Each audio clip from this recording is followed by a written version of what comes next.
Hello friends, अस्सलाम वालेकुम। Welcome to traders club. I hope आप तमाम लोग ठीक ठाक होंगे, खैरियत से होंगे। और बड़ा ही साइडवेज दिन रहा आज का। कोई इतनी बड़ी मूव देखने को मिली नहीं। उसकी रीज़न छोटी सी ये है कि इलेक्शंस आज हुए हैं। डेफिनेटली रिजल्ट्स आने में टाइम लगेगा और एक्सपेक्टेडली कल दोपहर कल शाम तक जो है वो कुछ ना कुछ रिजल्ट्स हमारे सामने होंगे और देन फिर हमें उसके बाद एक मार्केट में वॉलीटैलिटी देखने को मिल सकती है। हाँ, बीटीसी में और नेस्डैक में एक अच्छी खासी वॉलीटैलिटी देखने को मिली आज, और आगे इसकी कंटिन्यूटी कैसी रहती है वो देख लेते हैं। बहरहाल मुझसे कल कुछ लोगों ने मैसेज पे एक चीज़ बोली कि मैंने इलेक्शंस को कवर नहीं किया वीडियो में। इलेक्शंस को कवर इन अ सेंस, जो पार्ट था इलेक्शंस का, एवरीबडी नोज़ कि किसके आने से क्या इम्पैक्ट हो सकता है। और जो डोनाल्ड ट्रम्प साहब हैं उनके आने से मार्केट जो है वो गोल्ड की स्पेशली मैं बात करूँगा कि बेरिश हो सकती है। और उसके बाद इंडेक्सेस पे उसका क्या वो आता है, इम्पैक्ट आता है, वो हमें देखना होगा। अच्छा, बहरहाल जो भी इलेक्शंस का इम्पैक्ट होगा उसका रिज़ल्ट हमें कल पता चलेगा। कल से मार्केट में मूवमेंट स्टार्ट होगी और दैन उसके बाद फिर एफओएमसी रेट कट का जो थर्सडे वाला दिन है बहुत इंपॉर्टेंट डे है। मेरे हिसाब से ये 2-3 दिन बहुत इंपॉर्टेंट रहने वाले हैं। और अगर हिस्टोरिकली आप देखें तो मैं एक चीज़ थोड़ी सी बता दूं कि मार्केट में एक्सपेक्टेडली जो मूव आएगा, जो मैं एक्सपेक्ट कर रहा हूं, वो फ्राइडे को हम एक्सपेक्ट कर सकते हैं एक मूव। उसकी रीज़न ये है कि थर्सडे को ही टोटल हमारे पास जो है, वेडनेसडे नाइट इनफैक्ट टोटल हमारे पास जो है कंसेंसस आ जाएंगे इलेक्शंस के भी, कि कौन सी पार्टी मेजॉरिटी ले रही है, और एक मार्केट की डायरेक्शन भी हो सकता है कि उस वक्त तक थोड़ी सी क्लियर हो। सेकेंडली, थर्सडे को हमारे पास एफओएमसी है, तो रेट कट के भी चांसेस हैं। और उस पर क्या डिफरेंस फ़र्क पड़ता है मार्केट पे, तो ये हमें फ्राइडे को एक बड़ा इम्पैक्ट देखने को मिल सकता है, जो कि मेरे हिसाब से $150 का हो सकता है। $100-150 की मूव मार्केट में आ सकती है। इसीलिए मार्केट अभी थोड़ा साइड वेज फंस के चल रही है। और मेरे हिसाब से कल भी ये एशियन और यूरोपियन सेशन में हो सकता है, माइट भी ऐसे ही चले। और उसके बाद हाँ, यूएस सेशन में कल से कोई इम्पैक्ट लेना मार्केट स्टार्ट करेगी।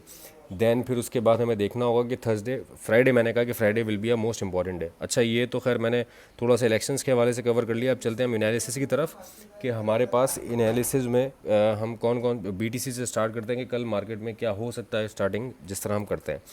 बीटीसी में आज एक हमारा जो एरिया था 4 आवर पे देखेंगे तो अभी भी इस एरिया के ऊपर कोई जो कैंडल है वो ओपन और क्लोज नहीं हुई है जो हमने मार्क किया हुआ। तो मैं 4 आवर का टाइम फ्रेम खोल लेता हूँ ताकि आप लोगों के लिए थोड़ा सा ईजी हो जाए देखना, और यहाँ से फिर आसान हो जाएगा। तो ये 1 आवर 4 आवर पे ही क्यों नहीं खुल रही, 4 आवर पे कैंडल हम देख लेंगे तो पता चला। ये देखें, जो हमने एरिया मार्क किया हुआ था इसके ऊपर कैंडल की कोई भी ओपनिंग और क्लोजिंग नहीं हुई है 4 आवर की। इसने विक यहाँ पे ड्रॉप की है और फिर मार्केट यहाँ से नीचे आई है, जो कि एक एसएल हंटिंग जिसको आप कह लें, लिक्विडिटी जिसको आप कह लें, ये वाली लिक्विडिटी इसने पिक की है मार्केट ने। और उसके बाद ये अच्छा खासा सेल में आ गई। इट मीन्स कि अपने इस लेवल को मार्केट सो फार रिस्पेक्ट कर रही है। बीटीसी में एक चीज़ बताता चलूँ, 73,800 जो मैंने एरिया ये वाला मार्क किया हुआ है 73,810, इसके नीचे जब तक है हम कोशिश करेंगे कि हमें हाई पे मिले और हम इसको सेल करें। मैंने वीकली पे और डेली पे इसकी कुछ कैंडल्स चेक की हैं, और जिस तरह का इसने एक पैटर्न बनाया हुआ है और वीकली टाइम फ्रेम में, तो ये बिल्कुल पूरा के एक्यूमुलेशन फेज़ में चल रहा है अपना, जिसको आप कंसोलिडेशन भी कहते हैं।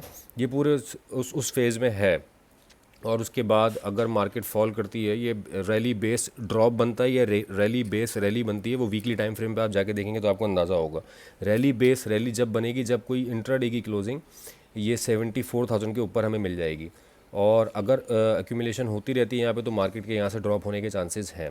मैंने काफ़ी डीपली इसको कवर किया है आज इनफैक्ट बीटीसी को, इसलिए मैं इस कोशिश में हूँ कि मुझे टॉप पे मिले तो मैं सेल करूँ। आज भी सेलिंग निकली, बट कैटेगोरिकली मैंने जो है वो ग्रुप पे ये कह दिया था कि हम बीटीसी में और नेस्डैक में कोई ट्रेड नहीं करेंगे। उसकी रीज़न यही थी कि वॉलीटिलिटी ज़्यादा रहने के चांसेस हैं और एसएल हंटिंग हो सकती है। आप देख लें, ये वाला हमारा एरिया सेल का था, इसके ऊपर का अगर हम एसएल भी देते 70 पिप्स का 80 पिप्स का तो भी मार्केट ने खा जाना था।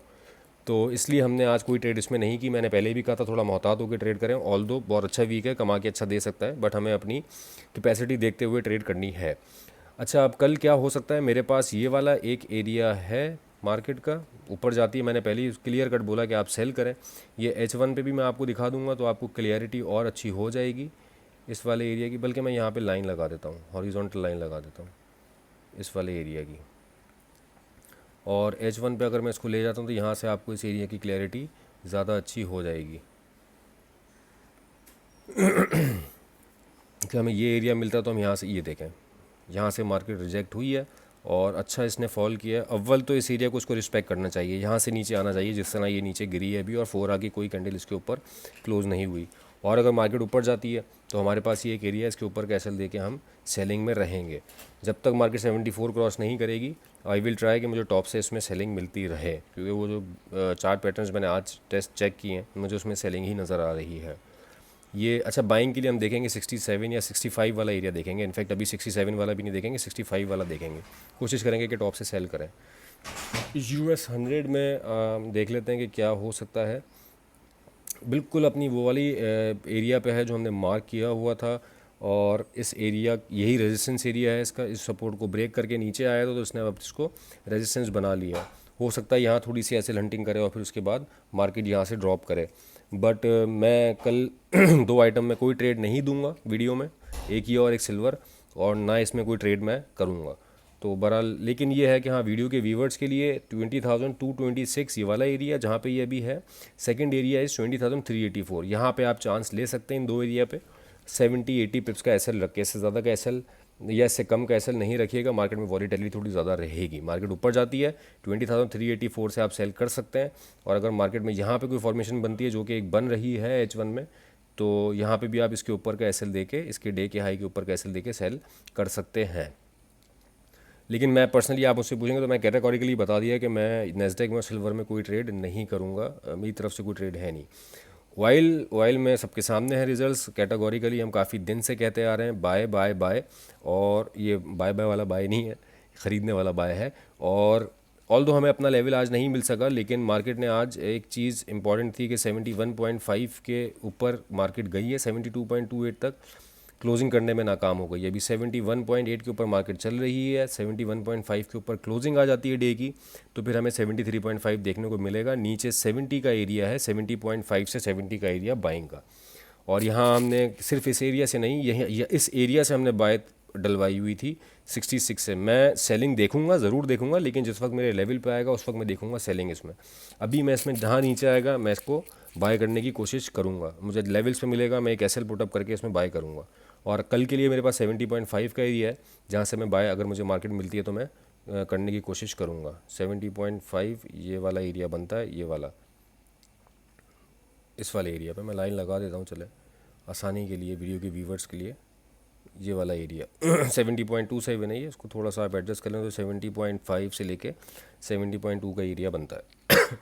ये ऑयल की ट्रेड थी। सिल्वर का मैं कोई ट्रेड नहीं दे रहा, मुझे कुछ चीज़ इसमें समझ में सच आ नहीं रही है, तो बेहतर ये है कि आदमी काम उसमें करे जिसमें आपको थोड़ी सी स्कैल्पिंग में भी अर्निंग हो जाए या आपको इंट्राडे के हवाले से भी प्रॉफिट हो जाए। ऑयल गोल्ड जैसा मैंने कहा था आपको, बिल्कुल साइडवेज में है मार्केट, और ये पूरे अपने इस चैनल में ही चल रही है।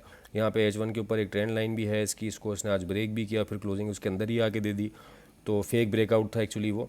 और मार्केट दोबारा फिर उसी 44 वाले लेवल के नीचे आके खड़ी हो गई है, और अभी मार्केट रेंज बाउंड ही रहेगी।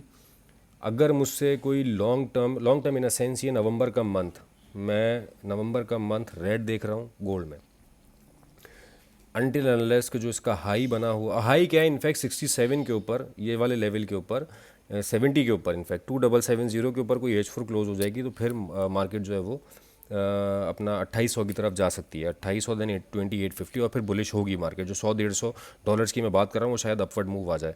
लेकिन जो मेरे सामने कुछ वीकली पे, मैं वीकली की मैं आपको सिर्फ बता रहा हूँ, आप जाके वीकली की कैंडल्स देखिएगा, लास्ट वीक की कैंडल देखिएगा जो डॉजी इसने बनाई है, और अगर उस वीक डॉजी लास्ट वीक की डॉजी का फॉलोअप इस वीक बन जाता है तो जो वॉल्यूम लगा हुआ भाई उसके हिसाब से मुझे क्लियर कट इसमें सेल नज़र आ रही है। मैं वीकली की बात कर रहा हूँ तो फिर आप इमेजिन कर सकते हैं कि सेल हमारी आराम से 2670 2650 यहाँ तक आ सकती है।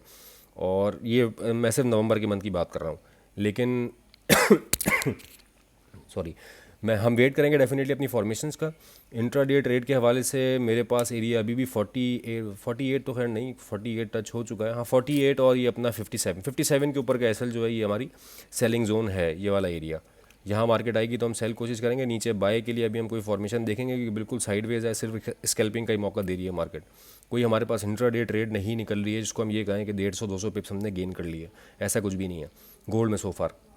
मूव हो रही है। एक बाय भी हमारी ग्रुप में आज चली थी 32 के एसएल के साथ, और वो अच्छी बाय रही, 48 49 तक मार्केट गई, देन फिर दोबारा वापसी नीचे आके जो है मार्केट ने वो एरिया टैप किया था हमारा, और एसएल भी खैर हमारा नहीं हुआ था उसमें। बहरहाल ये छोटी मोटी ट्रेड्स हैं, 100 110 पिप्स की, 80 पिप्स की। तो लॉन्ग टर्म ट्रेड के लिए अभी मेरे पास फ़िलहाल इंट्राडे के लिए यही एक एरिया है 57 का, इसके ऊपर का एसएल दें और सेल करें। बाकी मार्केट नीचे आती है तो बाय की फॉर्मेशन का मैंने बताया 2717 देन 2708, यहाँ पे कहीं फॉर्मेशन बनेगी तो हम बाय देखेंगे। और ओवरऑल मैंने आउटलुक जो है वो गोल्ड का भी बता दिया है, जो रह सकता है। अगर किसी को याद हो तो लास्ट वीक भी मैंने एक चीज़ बोली थी कि मुझे लास्ट वीक के 3 डेज़ में गोल्ड जो है वो थोड़ा सा बेरिश नज़र आ रहा है, और मार्केट ने डाउन मूव लिया था, ये वाला अच्छा खासा डाउन मूव लिया था। और ये मैंने वीडियो आई गेस ट्यूसडे वाली वीडियो में ये बात कही थी, और थर्सडे को मार्केट डंप होना शुरू हो गई थी। तो लेट्स सी आगे क्या होता है मार्केट में। जो मैं चार्ट देख के, जो मेरी नॉलेज है उसके हिसाब से मैंने एनालिसिस किया है, उम्मीद करता हूँ आपको पसंद आया होगा। It can be wrong at any time, at any point of time, और किसी भी दिन किसी के एनालिसिस गलत हो सकता है, कोई बड़ी बात नहीं है। वी आर ट्रेडर्स, हम सिर्फ प्रोबेबिलिटीज़ के ऊपर ही ट्रेड करते हैं।